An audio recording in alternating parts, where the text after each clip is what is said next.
नमस्कार मित्रों, मेरी भाषा हिंदी भाषा परिवार में आप सभी का एक बार फिर से स्वागत है।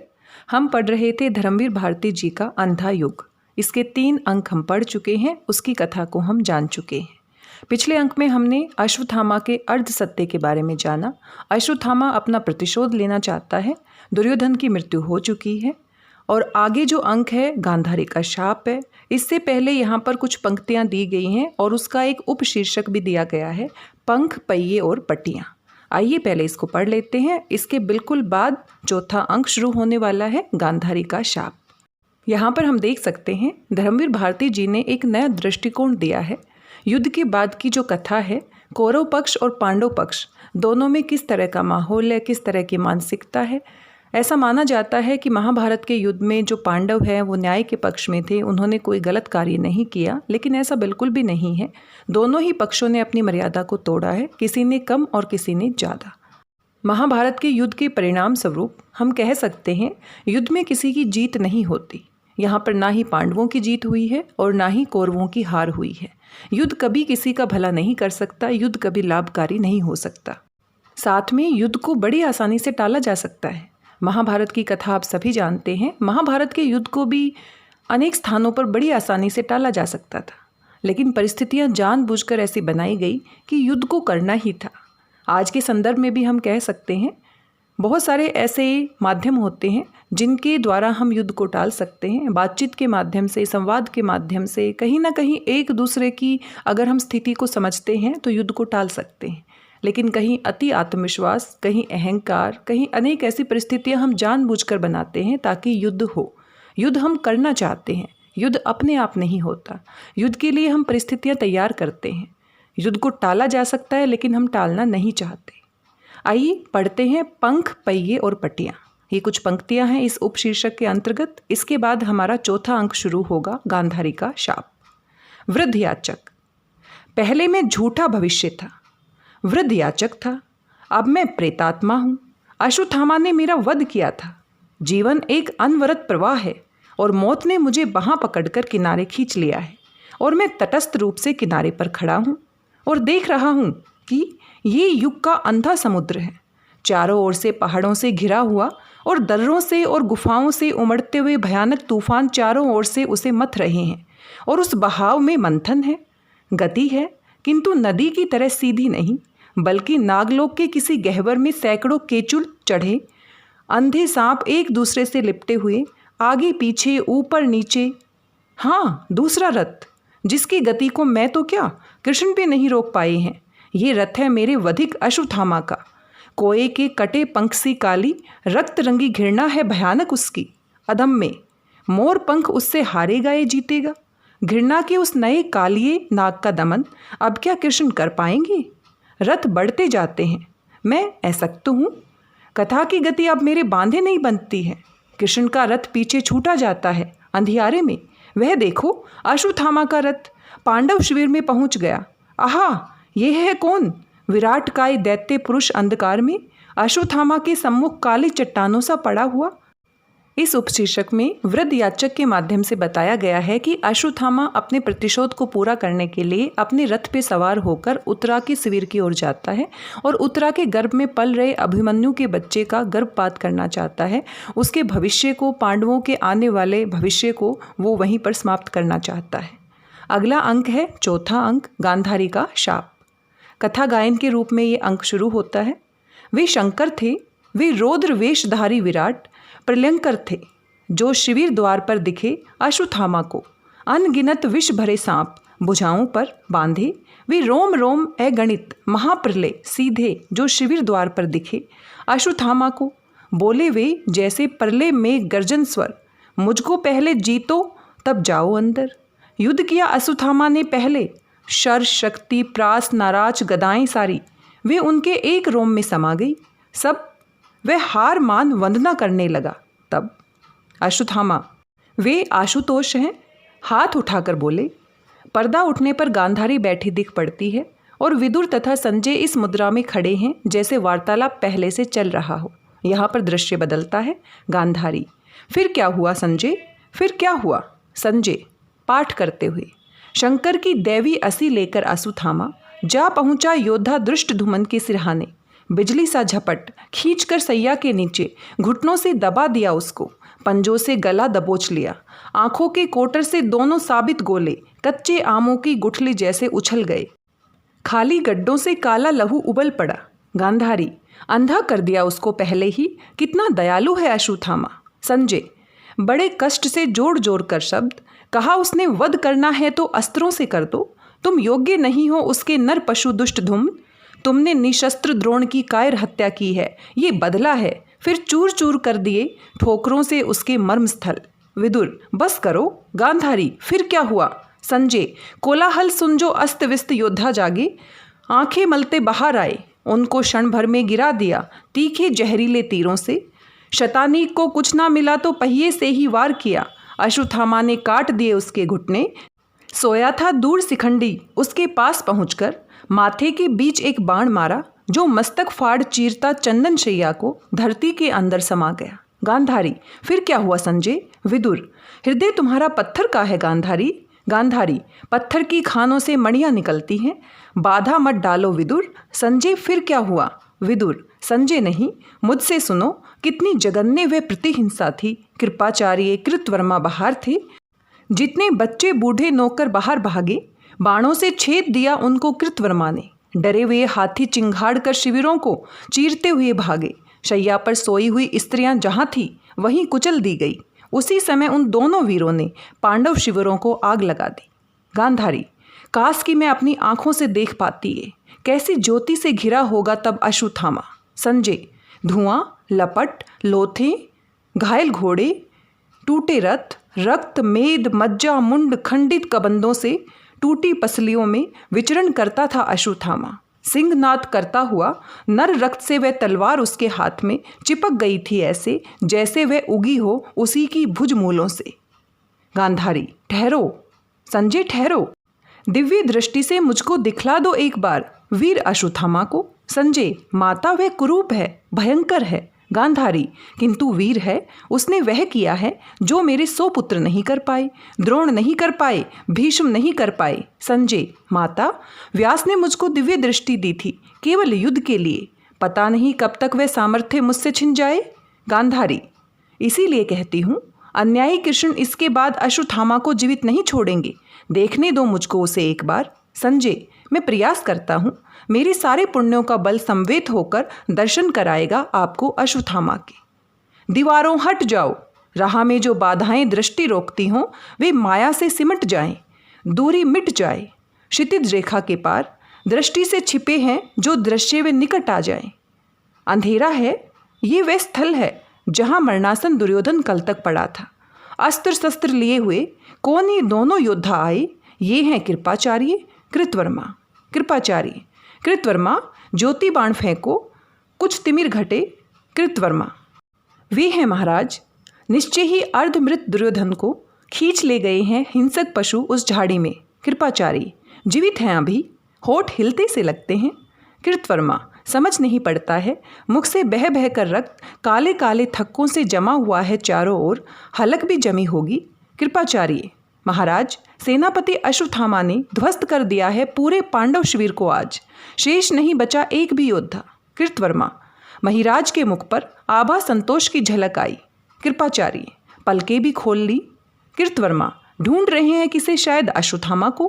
कृपाचार्य, महाराज, अश्वत्थामा आज ब्रह्मास्त्र और मणि लेने गया है, उसे लेकर हम तीनों वन में चले जाएंगे। कृतवर्मा, महाराज की आंखों से बह रहे अश्रु।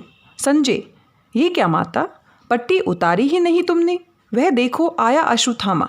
गांधारी, नहीं नहीं नहीं, देख नहीं पाऊंगी किसी भी तरह मैं मरणोन्मुख दुर्योधन को। रहने दो संजय, ये पट्टी बंधी है, बंधी रहने दो, मुझको बताते जाओ क्या हो रहा है वहाँ। विदुर, कुछ भी नहीं दिख पड़ रहा है मुझे। संजय, अश्वत्थामा आ गया है पर शीश झुकाए है, बिल्कुल चुप है।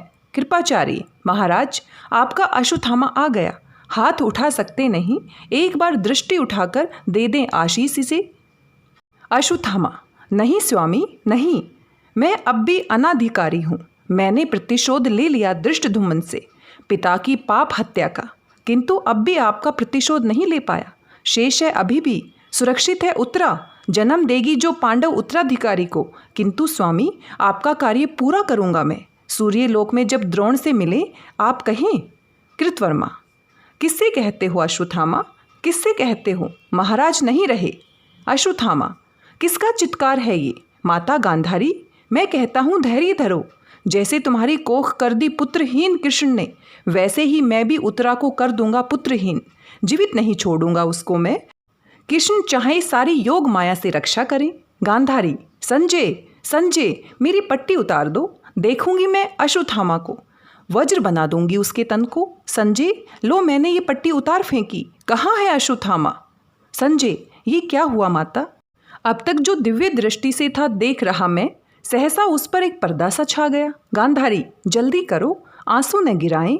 संजय, दीवारें हट जाओ, दीवारें हट जाओ। माता माता, मेरी दिव्य दृष्टि को क्या हो गया आज। दीवारों दीवारों, आंखें नहीं खुलती हैं। अंधों को सत्य दिखाने में क्या, मुझको भी अंधा ही होना है। विदुर, संजय तुमको दिख नहीं पड़ता क्या, वन दुर्योधन या। संजय, नहीं विदुर, केवल दीवारें दीवारें दीवारें। विदुर, सब समाप्त होने की जैसे यही एक बेला है। संजय, व्यास क्यों मुझको दिव्य दृष्टि दी थी, थोड़ी सी अवधि के लिए। आज से कभी भी इस सीमित दृश्य जगत से मैं तृप्ति नहीं पाऊंगा। सीमाएं तोड़कर अनंत में समाहित होने को प्यासी मेरी आत्मा रहेगी सदा। विदुर, माता उठो, छोड़ो हस्तिनापुर को, चलकर समस्त पंचक अंतिम संस्कार करें अपने कुटुंबियों का। संजय संजय, सब बांधुओं से कह दो, परिजनों से कह दो, आज ही करेंगे प्रस्थान युद्ध भूमि को। 18 दिनों का लोम हर्षक संग्राम यह मुझको दृष्टि देकर और लेकर चला गया। युत्सु, चलो माता। विदुर, महाराज को बुला लो। युत्सु, तुम भी चलो।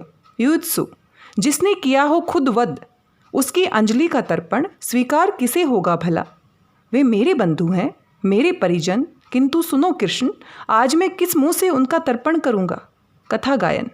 वे छोड़ चले कौरव नगरी को निर्जन, वे छोड़ चले वे रतन जटित सिंहासन, जिसके पीछे युद्ध हुआ था इतने दिन। सूनी राहें, चौराहे या घर आंगन, जिस स्वर्ण कक्ष में रहता था दुर्योधन, उसमें निर्भय वन पशु करते विचरण। वे छोड़ चले कौरव नगरी को निर्जन, करने अपने 100 पुत्रों का तर्पण। आगे रथ पर कौरव विधवाओं को ले, है चली जा चुकी कौरव सेना सारी। पीछे पैदल आते हैं शीश झुकाए धृतराष्ट्र, युत्सु, विदुर, संजय, गांधारी। धृतराष्ट्र, वृद्ध है शरीर और जर्जर है, चला नहीं जाता है। विदुर, संजय तनिक रुको। युत्सु, किसके हैं रथ वे, उधर झाड़ी में छिपे छिपे। संजय, वे तो कृपाचार्य हैं। विदुर, इधर कृतवर्मा है। गांधारी, संजय क्या अश्वत्थामा। विदुर, हाँ माता, वह है अश्वत्थामा। धृतराष्ट्र, जाने दो। गांधारी, रोको उसे। संजय, रुको और रुको अश्वत्थामा, हम हैं संजय, माता गांधारी, महाराज संग है हमारे विदुर और युत्सु। धृतराष्ट्र, संजय मत नाम लो युत्सु का, क्रोधित अश्वत्थामा जीवित नहीं छोड़ेगा। मेरा है केवल एक पुत्र शेष, खोकर उसे कैसे जीवित रहूंगा। गांधारी, और जब पुत्र वह पराक्रमी यशस्वी है। संजय, चलो यहीं रहने दो युत्सु को, पुत्र कहीं छिप जाओ, प्राण बचाओ। अब तुम ही हो आश्रय अपने अंधे पिता वृद्ध माता के। युत्सु, ये सब मैं सुनूंगा और जीवित रहूंगा, किंतु किसके लिए, किंतु किसके लिए। धृतराष्ट्र, मेरे अंधेपन से तुम थे उत्पन्न पुत्र, वही थी तुम्हारी परिधि, उसका उल्लंघन कर तुमने जो ज्योति व्रत में रहना चाहा। विदुर, क्या वह अपराध था। धृतराष्ट्र, आ गई संजय तुम।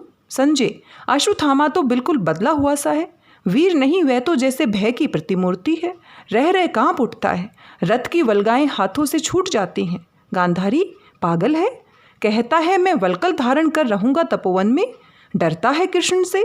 संजय, पांडवों को लेकर साथ कृष्ण आ रहे हैं उसकी खोज में। गांधारी, मार नहीं पाएंगे कृष्ण उसे, मैंने उसे देखकर वज्र कर दिया है उसके तन को। विदुर, लगता है ढूंढ लिया है प्रभु ने उसे। धृतराष्ट्र, संजय देखो तो जरा। संजय, मेरी दिव्य दृष्टि वापस ले ली है व्यास ने। युत्सु, ये तो प्रकाश है अर्जुन के अग्निबाण का। विदुर, झुलस झुलस कर गिर रही हैं वनस्पतियां। विदुर, माता चलो, सुरक्षित नहीं है यहाँ, गिरते जाते हैं जलते बाण यहाँ। जाते हैं, कुछ क्षण स्टेज खाली रहता है, नेपथ्य में शंखनाद होता है, लगातार विस्फोट, तीव्र प्रकाश, अकस्मात दौड़ता हुआ अश्वत्थामा आता है, उसके गले में बाण चुभा हुआ है, खींचकर बाण निकालता है और रक्त बह निकलता है।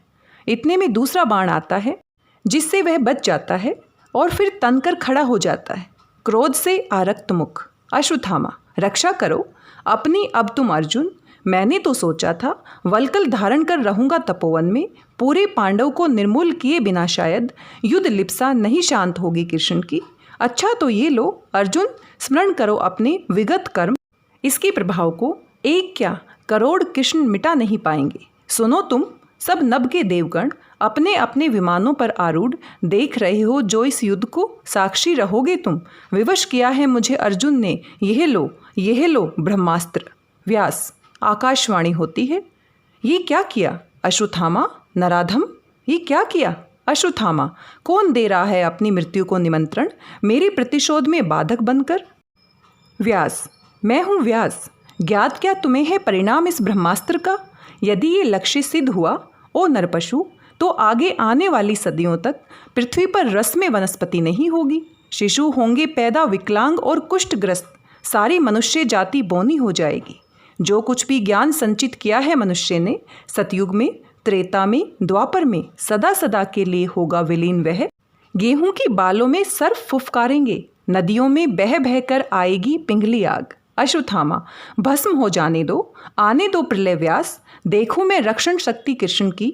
व्यास, तो देख उधर, कृष्ण के कहने से पहले ही अर्जुन ने छोड़ दिया था नभ में अपना ब्रह्मास्त्र, लेकिन नराधम, ये दोनों ब्रह्मास्त्र अभी नभ में टकराएंगे, सूरज बुझ जाएगा, धरा बंजर हो जाएगी। अश्वत्थामा, मैं क्या करूं, मुझको विवश किया अर्जुन ने, मैं था अकेला और अन्यायी कृष्ण पांडवों के सहित, मेरा वध करने को आतुर थे। व्यास, अर्जुन सुनो, मैं हूँ व्यास, तुम वापस ले लो ब्रह्मास्त्र को। अश्वत्थामा, अपनी कायरता से तू मत ध्वस्त कर मनुजता को, वापस ले अपना ब्रह्मास्त्र और मणि देकर वन में चला जा। अश्वत्थामा, व्यास, मैं अशक्त हूँ, मुझको है ज्ञात रीति केवल आक्रमण की, पीछे हटना मुझको या मेरे अस्त्रों को मेरे पिता ने सिखाया नहीं।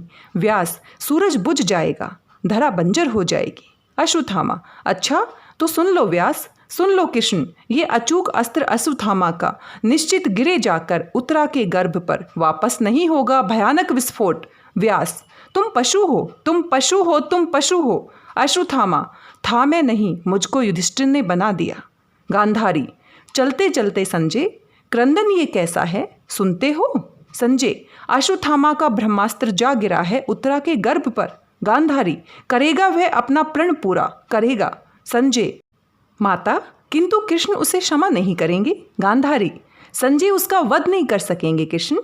चक्र यदि कृष्ण का खंड खंड मुझको कर भी दे तो मैं अभी जाऊंगी वहां जहां गहन मृत्यु निद्रा में सोया है दुर्योधन। चलते चलो संजय। धृतराष्ट्र, वत्स, तुम मेरी आयु लेकर भी जीवित रहो। अश्वत्थामा का ब्रह्मास्त्र यदि गिरा है उत्तरा पर तो कौन जाने एक दिन युधिष्ठिर सब राजपाट तुमको ही सौंप दे। युत्सु, कटु हंसी हंसकर, और इस तरह अश्वत्थामा की पशुता मेरा खोया हुआ भाग्य फिर लौटा लाए। नहीं पिता नहीं, इतना ही दंशन क्या काफ़ी नहीं है इस अभागे को? धृतराष्ट्र, ये कैसी जय ध्वनि?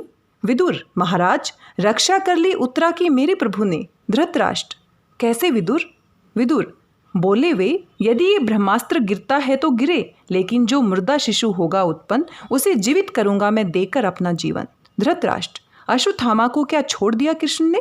विदुर, छोड़ दिया, केवल भ्रूण हत्या का शाप उसे दिया और उससे मणि ले ली। मणि देकर और शाप लेकर खिन्न मन अश्वत्थामा नतमस्तक चला गया। युत्सु, माता गांधारी, सुनकर पराजय अपने अश्वत्थामा की जाने क्या कर डाले। धृतराष्ट्र, चलो विदुर, आगे गई हैं वे, मैं भी धीरे धीरे आता हूँ। संजय, ये वह स्थल है, यहीं कहीं हुए थे धाराशायी महाराज दुर्योधन। ये है स्वर्ण शीर्षत्राण, यह है गदा उनकी, यह है कवच उनका। विदुर, माता धैर्य धारण करें, कवच ये मिथ्या था, केवल स्वयं किया हुआ मर्यादित आचरण कवच है जो व्यक्ति को बचाता है। माता। गांधारी, कौन है वह झाड़ी के पास मौन बैठा हुआ कोई जीवित व्यक्ति?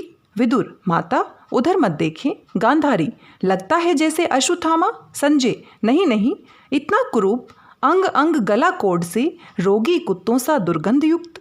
गांधारी, लौटी जा रहा है, वह कौन है विदुर? रोको उसे। विदुर, माता उसे जाने दे, वह अश्वत्थामा है।